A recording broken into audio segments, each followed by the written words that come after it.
What's going on, knuckleheads? Appreciate you guys joining me with this live. We're going to be going live immediately after all the big fight cards. And obviously, this is a big fight card that I wanted to go live immediately afterwards with you guys because this was just an absolutely incredible card. One of the most anticipated boxing cards for me in a very long time because it featured a lot of fantastic heavyweights. And this is just something I was chomping at the bit for. And I gotta say, a lot of people build this card as the greatest fight card in history.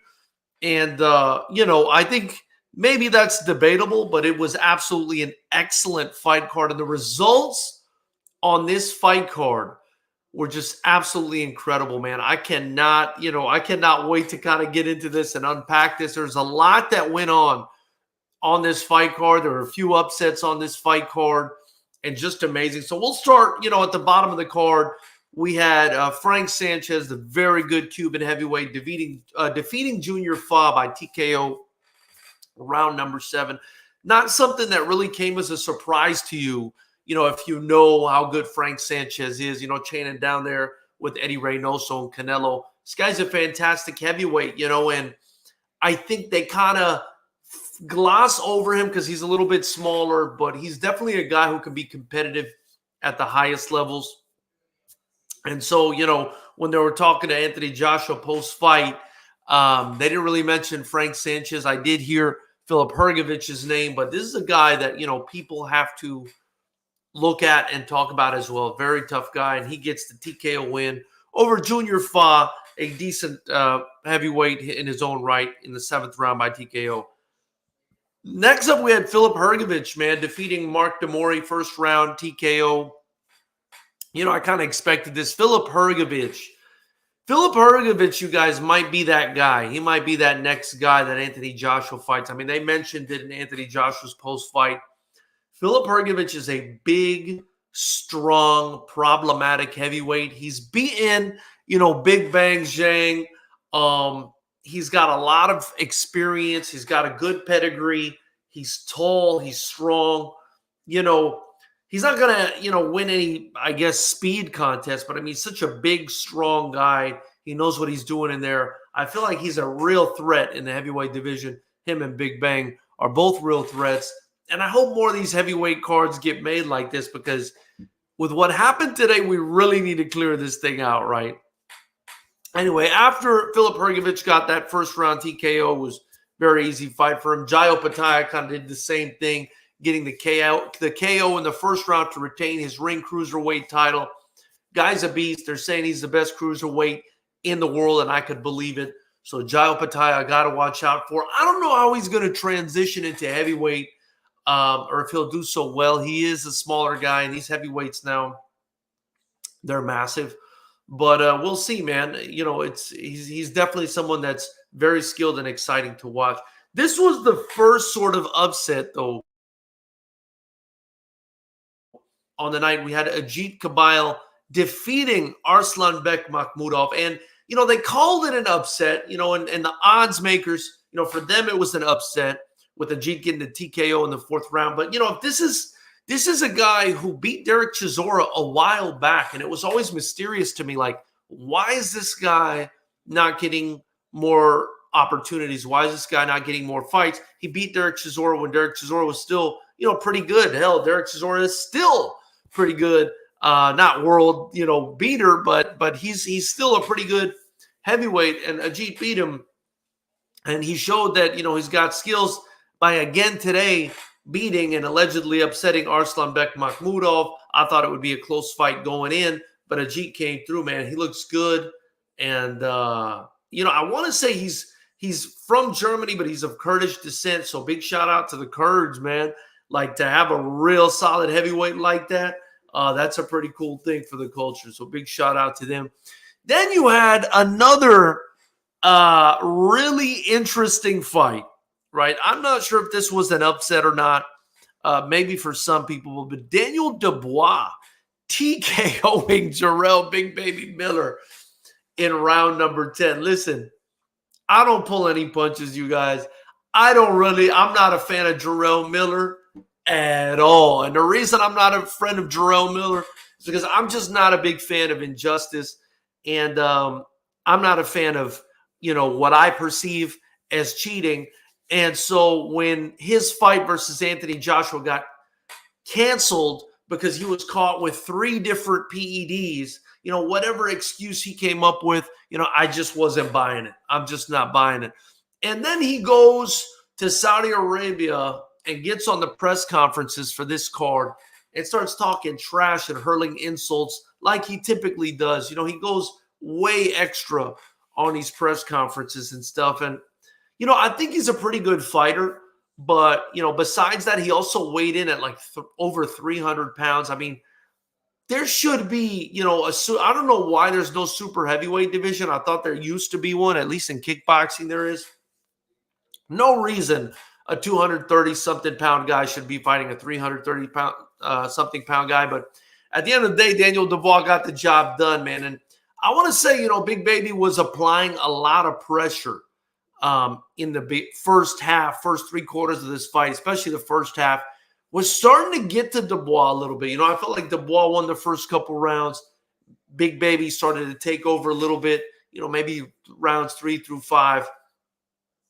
And then just tired out, but also kept getting caught with massive shots by Dubois. We know Dubois is a strong guy. And man, Dubois comes through and finishes him. I mean, you could see he was just like chipping away at him with nice jabs, big hooks, landing over and over again. And Miller kind of just trying to walk him down and break him that way.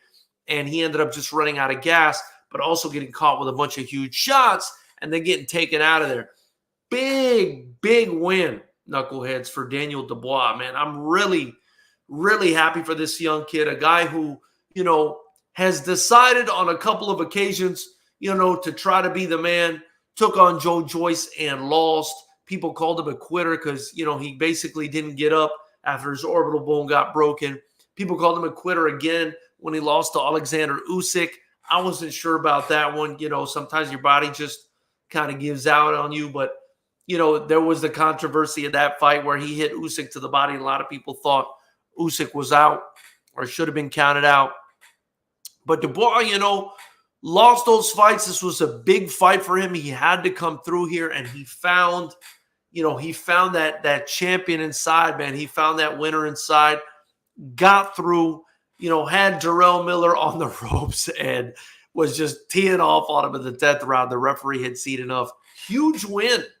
Puts himself, right back in the heavyweight picture, and then he's not the only one that did that on this card. So, we'll keep going. Dimitri Bivol defeats Lyndon Arthur to retain the WBA light heavyweight title. Great performance by Dimitri Bivol. Completely shuts out Lyndon Arthur. A lot of people want to give Lyndon Arthur credit just because he sort of, survived Dimitri Bivol. He did get dropped later in the fight with a body shot. Good on him for surviving, but this wasn't competitive at all. This wasn't competitive. So Dimitri Bivol, the train keeps rolling for Dimitri Bivol, man. The guy is just incredible. This is the guy that beat Canelo, and he looked it today. He just looked sharp. He looked good. The only thing that was left for him to do today was finish Lyndon Arthur, but to his credit, Arthur is a tough guy and a big guy for light heavyweight, but just didn't get anything done really against Bivol. So before we talk about the big co-main and the main event, guys, I'm going to ask that you subscribe to the channel if you haven't already. Please be sure to subscribe. Join the channel and get your Fighters Rep merchandise in the link below. Joining or getting merchandise really helps me build this channel, so I'm going to really ask that you guys do that because basically all the money from this channel, for the most part, gets reinvested into Fighters Rep Promotions, which is helping young kickboxers move through the ranks and create a career for themselves. So I really appreciate it. This is a fan-funded promotion. So Joseph Parker, man, defeats Deontay Wilder by unanimous decision. And I did an entire prediction video on this where I believe I said something like I thought it would be like a 35% chance or between 30 and 40% chance that that Joseph Parker wins this fight. I was really, really concerned about Deontay Wilder's, not only his, lesser boxing ability than Joseph Parker, which I pointed out in the video, but I also pointed out the fact that Joseph Parker was the younger man by 7 years, right? A 31-year-old versus a 38-year-old. And I said it was possible that we could see Deontay Wilder age overnight, but I don't think that's what happened today, right? And before I continue, because I did give my reasons as to why I thought Joseph Parker was going to win this fight, right? Or could win this fight. I did pick Deontay to win, maybe by a late stoppage. But, again, these were the reasons I listed why I thought Joseph Parker had a real shot in winning this fight. 7 years younger, 31 versus 38. I said Joseph Parker is the better boxer, which he showed tonight. I said Joseph Parker had also been much more active. He'd fought 3 times in 2023. Deontay Wilder had fought 3 times in the last 3+ years. So, that activity means something, man. And that's something I've seen as a promoter in kickboxing with fighters that have competed for me. Guys that are not active, they lose to guys that they shouldn't lose to. I'm not saying that's the situation here. Parker is just the better boxer. But, combined with the fact that he hasn't been active, he's the younger by 7 years. I thought this was a dangerous fight for Deontay Wilder. And I mentioned in my prediction video, Deontay Wilder is now 38 years old. He could possibly age overnight. I don't think that's what happened here. I think what happened here was we just saw a guy in Joseph Parker who was a combination of things that Deontay Wilder just doesn't have a great time dealing with. A good boxer, right? A boxer that's better than him, which is pretty typical, but a guy that was patient and disciplined, right? And a guy that wasn't old and kind of over the hill as far as, I'm talking about Luis Ortiz, King Kong Ortiz, when he fought Wilder. He was another guy that was beating Wilder in basically every round, but just didn't have the chin to hold up. And so it kind of makes you look back, right? It kind of makes you think, I'm not saying this is 100% the case, but it makes you think, did Wilder ever really fight any good competition outside of Tyson Fury and a very aged King Kong Ortiz? And I said this a million times, I didn't think he did.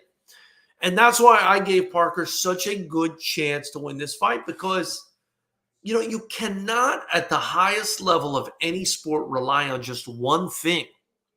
How do you rely on just one thing? This guy was relying on one big punch, to carry him through. And you're going to run into somebody that's just not going to fall for it.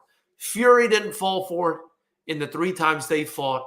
And now Joseph Parker didn't fall for it. So, was he protected? Was Deontay Wilder, really protected throughout his career? I think there's an argument to be had there. I did appreciate Wilder being humble in defeat tonight, which is, which was a surprise, right? Because, you saw what happened to him when he lost to Fury. He was just completely, I thought out of bounds and crazy with the shit he was saying about the bullshit potion or whatever his coach put into the liquid and, the costume and all this bullshit. He had none of that tonight, man. He just lost, flat out lost tonight.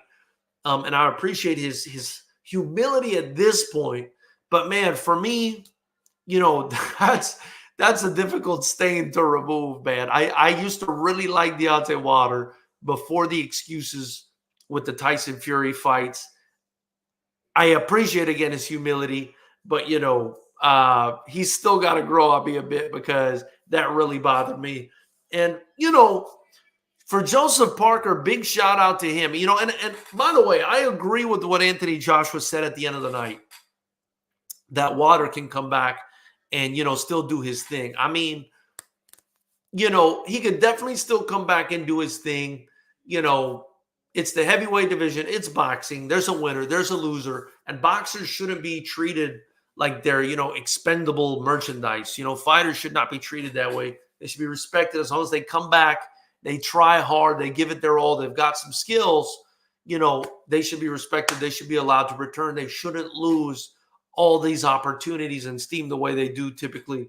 So kind of what I wanted to say about that. But Joseph Parker, man, he finds himself right back in the driver's seat of, a potentially very big heavyweight fight. A lot of winners tonight. And I guess we'll discuss that after we talk about the main event. And any comments you guys drop in the chat, I'm going to go ahead and address them before we move on to the next one. And feel free to keep dropping them. So Isaac McCary, shout out to Free Smoke, says Francis Ngannou beats Wilder by KO if they fight. That would be an interesting fight. I had to come see you all, man, says Mr. Flash. He says, see why Wilder ducked Vlad, AJ. White got exposed. Been saying for weeks Parker would beat him. Resume is key. Eduardo Dufal says, hi, with Parker and Cabile was a good bet afternoon. Mr. Flash's big former was 46 and got a belt. The age excuse needs to stop. Skills pay the bills. Dufal says, I thought Wallin would do a better fight. I thought so as well.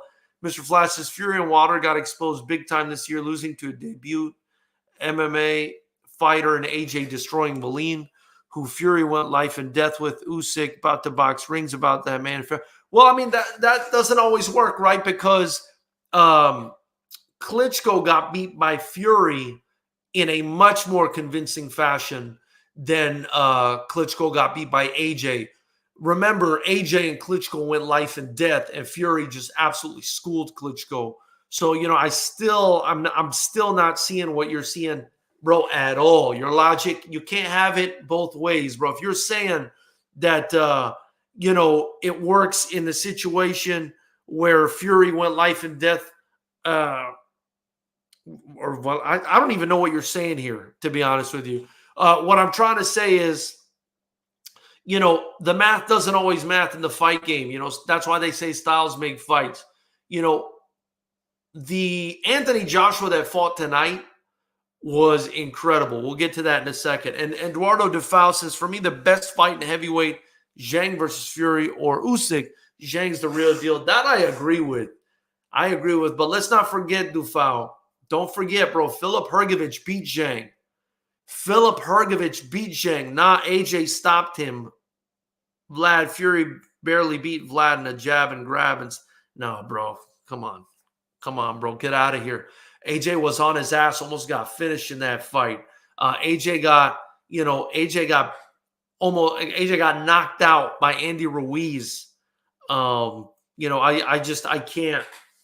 can't say that AJ is going to go in there and beat Tyson Fury because he had, a couple bad fights. Let's not forget, Fury had a shit fight against Wallin. Fury looked like shit against Ngannou as well. But he always finds a way to win, man. Bro, Fury got dropped by Steve Cunningham, bro. I mean, Steve Cunningham dropped this guy, So, I mean, it's just styles make fights, man. What's going to happen in a fight happens in a fight. And that being said, don't sleep on Hrgović, guys. I won't sleep on Zhang at all. I think Big Bang, Zhang, Hrgović, Anthony Joshua, Fury, Usyk need to settle it. Now you got Dubois back in the picture, Joseph Parker back in the picture, Ajit Cabile is in the picture, Frank Sanchez, people want to sleep on him. He's still in the picture. Heavyweight is very exciting. But let's talk about Anthony Joshua defeating Olo Wallin, whose corner basically retired him in the 6th round. They asked him after the fight if this was a throwback performance for him. This was absolutely a throwback performance for Anthony Joshua, even though he said it's another day at the office and tried to play down that comment. Anthony Joshua has not looked this good since he got dropped, or since before he got dropped by Andy Ruiz. Anthony Joshua has looked tentative and not that good at all since getting dropped by Andy Ruiz until tonight, man. Think about that fight with Pulev. Think about the fight with Helenius. It took him 5 rounds to get him out of there when Wilder blasted him out in a second. Think about all his subsequent. Think about the second Andy Ruiz fight where he was just on his bike the entire time. The guy has not been the same guy until tonight, man. For whatever reason, Ben Davison was able to bring the animal back out. He was able to bring the animal back out of Anthony Joshua. And Anthony Joshua needed this animal back out, bro. For me, the Anthony Joshua that fought tonight, if this Anthony Joshua would have fought Alexander Usyk, I don't know if we would have had the same result, man. The one that fought Usyk was a different guy too, really. And I'm not making excuses for Anthony Joshua. I'm just saying, based on what I saw with my own eyes, the Anthony Joshua today had just the right amount of aggression and skill and defense and everything else to really be that guy in the heavyweight division. I look forward to seeing what happens between Fury and Usyk. The winner of that fight, right? I don't know who they're going to fight, but they should definitely do Anthony Joshua versus Filip Hrgović next. If not, Anthony Joshua versus Big Bang Zhang. You've also now got Joseph Parker back in the mix. He should fight maybe Daniel Dubois, right? He should fight Daniel Dubois and maybe have Hrgović fight Sanchez. I mean, we got so many options. Or Ajit Kabyle fight Frank Sanchez. We got so many options right now in the heavyweight division. This is crazy. This is crazy, man. So just a fantastic performance by Anthony Joshua, man. I'll say that. You know, I never thought he would come back to form. I really didn't. I thought after the first Andy Ruiz knockout, I thought it was over for him. I thought it was over for him, you know, after the first Andy Ruiz knockout. But the way he looked tonight, man, he was back to that seek and destroy mode. And he's just so strong, fast enough, athletic enough, skilled enough to just hammer you out of there, man. I mean, if he fought anyone tonight, you know, the Anthony Joshua that fought tonight, man, I don't know, man. I don't know who beats a guy like that. I think next up is Hrgović, right? He's the one that deserves it the most because I would say Big Bang Zhang, but Hrgović beat him. I don't know. I mean, what do you guys think is the next fight that should be made? I like Joshua versus Hrgović. We've got Usyk versus Fury on the horizon. That Joshua versus Wilder fight could still happen, you know, but obviously the interest for that has, you know, deflated by at least 75% after tonight. So Hrgović versus Joshua, Fury versus Usyk. I would make,